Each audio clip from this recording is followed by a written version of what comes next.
안녕하십니까. 분당차병원 혈액종양내과 문용화 교수입니다. 오늘은 유방암에서 면역항암제에 대해서 말씀드리도록 하겠습니다. 저는 진료실에서 유방암 환자들에게 유방암 치료를 시작하기 전에 반드시 유방암 타입에 대해서 설명을 하고 시작을 합니다. 우선 유방암 환자들은 에스트로겐 수용체, 프로게스테론 수용체, 헐투라고 하는 유전자 검사를 반드시 해야 되고요. 이 유전자 검사 결과에 따라서 호르몬 수용체 양성, 헐투 양성, 삼중음성 유방암으로 분류를 합니다. 이렇게 나누는 이유는 세 가지 A형에 따라서 치료제가 완전히 달라지기 때문인데요. 호르몬 수용체 양성인 경우는 호르몬을 억제하는 치료를 해야 되고, 헐투 양성인 유방암은 헐투를 억제하는 표적 치료제를 써야 되고요. 삼중음성 유방암인 경우는 그러한 표적 치료제가 없기 때문에 일반 항암제 투여를 하게 됩니다. 호르몬 수용체 양성인 유방암은 75%로 가장 많은 포션을 차지하고 있고요. 헐투 양성, 삼중음성 유방암은 각각 15% 정도로 포션을 차지하고 있습니다. 이 중에서 삼중음성 유방암은 위에 있는 두 타입에 비해서 치료가 굉장히 어렵고 예후가 좋지 않기 때문에 난치암이라고 저희가 말씀을 드릴 수가 있겠고요. 이런 삼중음성 유방암에서 면역항암제에 대한 연구가 굉장히 활발하게 이루어지고 있습니다. 면역항암제, 즉 면역관문 억제제가 어떻게 암세포를 죽이는지 아시나요? 우선은 암 환자의 면역 상태에 대해서 말씀을 드려야 되겠습니다. 그 암 환자들은 암세포를 죽이는 면역 활성이 굉장히 약화되어 있습니다. 이거를 학문적으로 말씀을 드리자면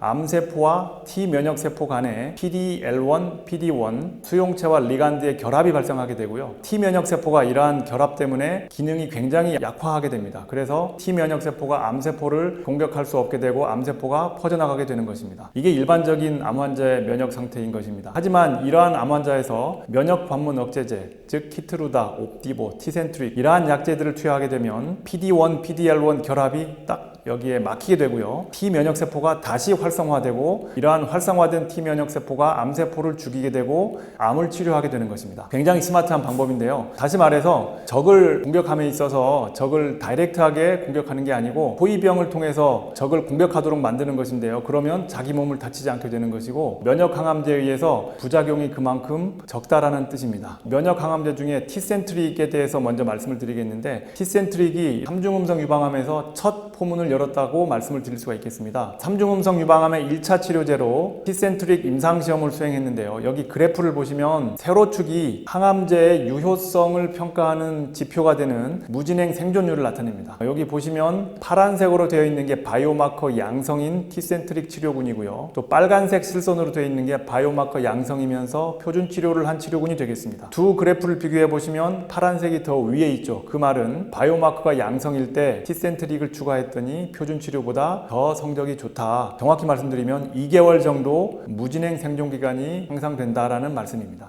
근데 그 아래쪽의 표를 보시면 바이오마커가 음성인 경우는 5.6개월로 차이가 없습니다. 그만큼 바이오마커가 중요하다라는 뜻입니다. 그래서 이러한 결과를 바탕으로요. 미국에서는 2018년에 사용 승인을 받게 되었고 우리나라에서도 티센트릭이 삼중음성 유방암의 1차 치료제로 작년부터 사용이 가능하도록 되었습니다. 그 다음 두 번째 면역항암제로서는요. 키트루다라는 면역항암제에 대해서 말씀드리도록 하겠습니다. 자, 이거는 굉장히 따끈따끈한 뉴스인데요. 바로 지난 5월 달에 미국에서 큰 국제학회가 열렸는데 그 학회에서 전이성 삼중음성 유방암 1차 치료제로 키트루다를 사용한 대규모 임상시험 결과가 발표가 되었고 굉장히 좋은 결과를 발표를 함으로써 많은 사람들의 호응을 얻었습니다. 결과적으로 표준 항암 치료에 비해서 키트루다를 추가로 사용했을 때는 4개월이라는 무진행 생존 기간의 향상을 보여주었고요. 진행을 할 수 있는 위험도도 35% 감소함으로써 통계적으로 굉장히 의미 있는 결과를 보여주었습니다. 그래서 이런 좋은 결과를 바탕으로 해서 미국에서는 현재 사용 승인에 대한 심사가 진행이 되고 있고 우리나라에서도 조만간에 이런 과정이 진행이 될 걸로 생각을 합니다. 분당차병원에서는 면역항암제에서 어떤 노력을 하고 있는지를 말씀을 드리겠습니다.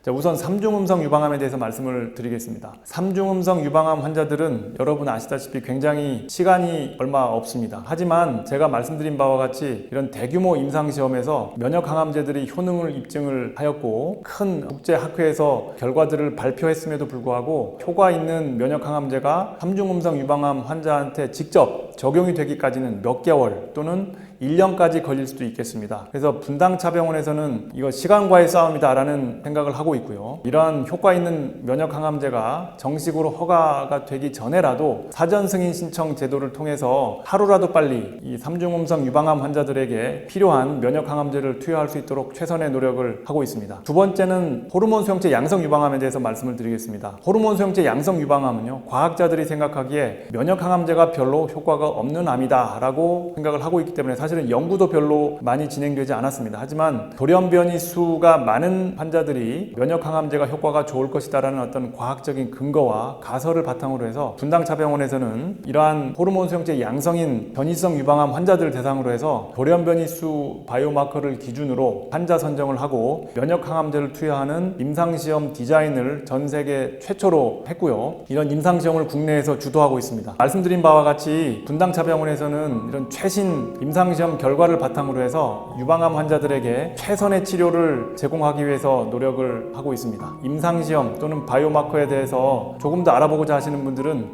유튜브 문용화 임상시험 바이오마커를 꼭 검색해 보시기 바랍니다. 감사합니다.